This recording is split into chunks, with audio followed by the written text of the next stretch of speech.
Ayan, what's up dribblers at mga shooters, kamusta po kayo?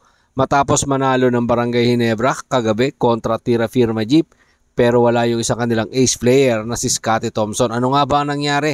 Ano nga ba ang lagay ng injury ni Scottie Thompson na tinamaan ni Bradwin Ginto na kalaban nila ang Blackwater? Kilalanin naman natin mga shooters na itong bagong prospect na sinasabing pwedeng maging naturalized player ng ating Gilas Pilipinas. Tutukan at alamin po natin yan sa video ito. Pero bago yan, kung kayo po yung napapadaan lang at nagugustuhan ng ating video, ako po yung maglalambing, pahingi po ng isang like, share, comment down below, and don't forget to subscribe and hit that notification bell button para lagi po kayong updated sa ating mga video.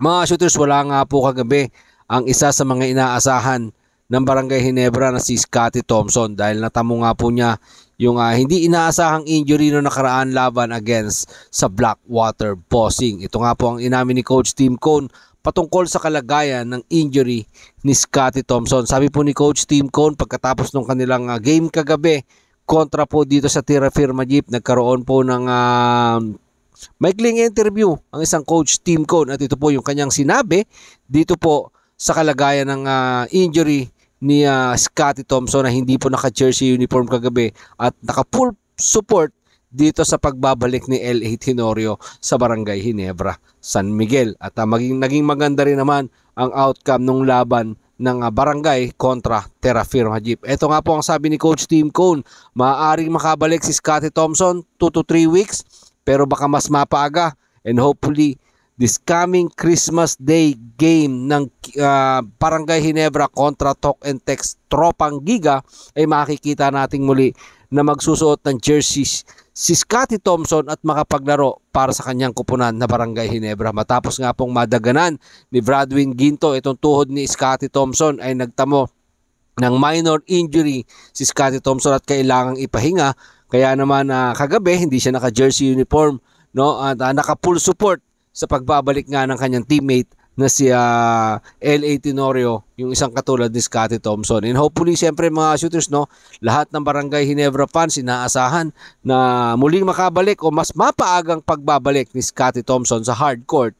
At kasama nga rin dyan yung mga injury katulad ni Aljon Mariano, Sidney Onmavere at etong si Jeremiah Gray. Diba? So napakaraming injury ngayon ng Barangay Ginebra mga shooters, pero nakita naman po natin napakaganda ng kanilang team standing sa kasalukuyan. Siyempre mga shooters, no, para kay Scottie Thompson at para sa Gilas Pilipinas, eto naman ang prospect na pwedeng maging naturalized player at pwedeng pumalit kay Justin Brownlee, ang former player ng Los Angeles Lakers. Nakasalukuyan ay dapat, no, kinakausap na ng Samahang Basketball ng Pilipinas mga shooters.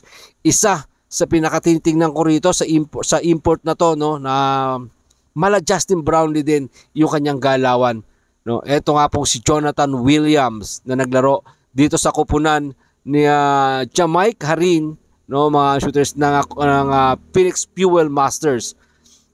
Nai-involve niya kasi mga shooters etong kanyang teammate Jason Perkins at lahat nung kanyang teammate dito sa Fuel Master ay nabibigyan niya ng pagkakataon. Hindi siya yung tipong swapang lang sa bola o buaya lang sa bola at gustong solohin yung basketball. Ito pong Jonathan Williams, mala Justin Brownlee din yung galawan at naglaro din po ito sa Washington Wizards. No, mga shooters, talagang pwedeng naturalized player, hindi lang pwedeng umiscore, pwedeng dumepensa, at isa pa ron mga shooters, napakabata pa kasi nito. 29 years old o 28 years old, no? Dahil siya ay sinilang parang 1995 mga shooters, no? So napakabata pa nito.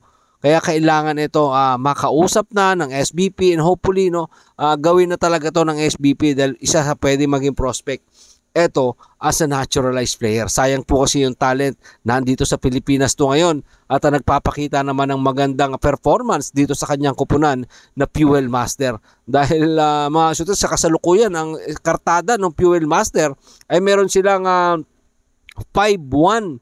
Isa pa lang ang kanilang talo sa 6 na laro at bibihira pong nangyayari yan dyan sa kupunan ng Fuel Master, no? At pinamumunuan nga yan itong kanilang mahusay na import, no, na si Jonathan Williams. Sabi ko nga, pwedeng ipalit, no? At pwedeng sa iiwang bakanting posisyon ni Justin Brownlee as a naturalized player, pwedeng ipalit yung Jonathan Williams. Dahil alam naman natin, no, etong Fuel Master, matagal na rin hindi nakakapasok sa win column ito. Laging nalalaglag doon sa number 10, number 9. Pero ngayon, etong Fuel Master, nakikita na natin, pumapasok na dito sa number 2 spot ng PBA Commissioner's Cup para sa Gilas Pilipinas, and hopefully mapansin po yan ng Samahang Basketball ng Pilipinas, mga shooters. Malaking bagay po kasi, no, kapag mas maaga natin nakausap ito, katulad ng mga ganito, sinabi na rin po yan ni Dadin Kinito Henson dati, na isa sa mga prospect din para sa kanya, eto nga pong import ng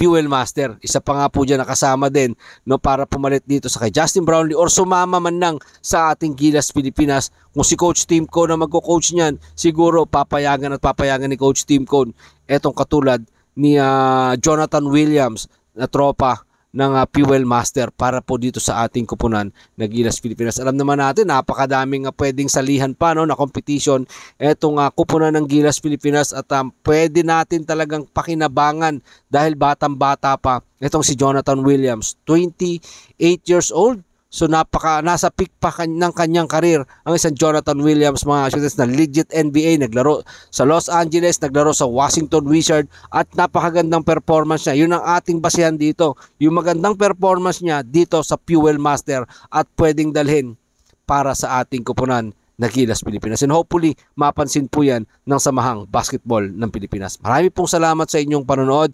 Ano man po ang inyong maging opinion, pag-usapan po natin dyan sa comment section. Ingat and God bless everyone. Adjourn.